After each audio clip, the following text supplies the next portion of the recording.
안녕하세요. 시장이라는 게 정말 예측이 안 되잖아요.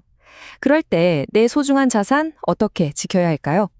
오늘은요, 무려 50년도 더 된 투자 전략 하나를 파헤쳐 볼 건데요. 이게 어떻게 현대의 이 불확실한 시장 속에서도 여전히, 아니 오히려 더 강력하게 통하는지 아주 놀라운 역사적 사례를 통해 알아보겠습니다. 자, 오늘 우리가 함께 따라갈 여정입니다. 먼저 방어적 투자자의 목표가 뭔지 딱 정하고요.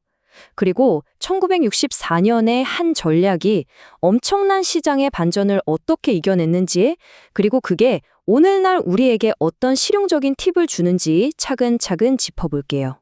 자, 가장 먼저 짚고 넘어가야 할 게 있는데요. 방어적 투자자. 이게 과연 어떤 사람을 말하는 걸까요? 왜냐면 오늘 이야기할 이 모든 전략은 바로 이런 분들을 위해 만들어졌거든요. 여기서 핵심은요, 막 짜릿한 고수익률을 쫓는 그런 게임이 아니라는 거예요. 그게 아니라 내가 가진 걸 안전하게 지키고 밤에 시장 걱정 없이 편안하게 잠드는 것. 바로 그게 유일한 목표인 거죠. 자, 그럼 이제 시간 여행을 한번 떠나볼까요? 1964년으로 돌아가 보겠습니다. 그 시절의 현명한 투자자가 이 방어적 투자자를 위해서 제시했던 정말 놀라울 정도로 간단한 원칙이 뭔지 한번 보시죠. 그 해답은 바로 완벽한 균형이었습니다. 뭐 복잡하게 생각할 것도 없어요. 그냥 자산의 절반은 우량주에, 그리고 나머지 절반은 안전한 채권에 투자하는 거죠. 이 단순함, 이게 바로 핵심이었습니다. 물론 이 원칙에는 어느 정도 유연성도 있어요. 하지만 더 중요한 건요, 이게 일종의 안전장치 역할을 한다는 점입니다. 예를 들어서 시장이 막 좋아 보인다고 주식에 올인하거나 반대로 불안하다고 가진 걸 전부 팔아버리는 그런 극단적인 실수를 막아주는 거죠. 자, 이 표를 한번 보세요. 이게 정말 흥미로운 지점입니다. 1964년 당시에는요, 채권 수익률이 4.5% 정도로 주식 배당 수익률인 3.2%보다 더 높았어요.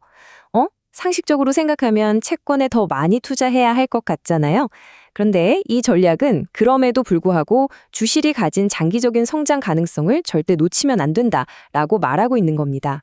하지만 뭐든지 이론은 현실의 시험을 거쳐야만 그 진짜 가치가 드러나는 법이죠.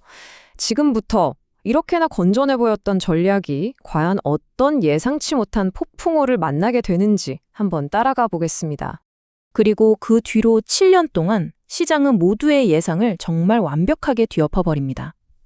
가장 안전자산이라고 믿었던 채권 가격은 폭락하고요. 오히려 위험자산으로 취급받던 주식이 이 폭풍우를 더 잘 견뎌냈어요. 정말 아이러니한 상황이죠? 바로 이 지점이 핵심입니다. 모두가 안전하다고 믿고 내 돈을 맡겨두었던 바로 그 자산이 실제로는 내 원금을 가장 크게 깎아먹는 주범이 되어버린 거죠. 저자가 남긴 이 한 문장이요, 이 모든 혼란스러울 시기에서 우리가 얻어야 할 단 하나의 가장 중요한 교훈을 딱 압축해서 보여줍니다. 자, 그럼 이 모든 혼란을 겪고 난 1972년이 됐습니다. 이제 방어적 투자자는 어떤 결정을 내려야 했을까요? 상황은 그야말로 완전히 뒤바뀌어 있었거든요. 1972년의 시장 상황을 한번 보세요. 와, 상황이 180도 바뀌었죠? 이제 채권 수익률이 거의 8%에 육박해요. 이건 주식의 총 기대 수익률인 7.5%보다도 높은 수치입니다. 이젠 누가 봐도 채권이 훨씬 매력적으로 보이죠. 그러니까 숫자만 딱 놓고 보면 이제 모든 돈을 빼서 안전하고 수익률도 높은 채권에 100% 투자해야겠다. 이게 정답처럼 보입니다.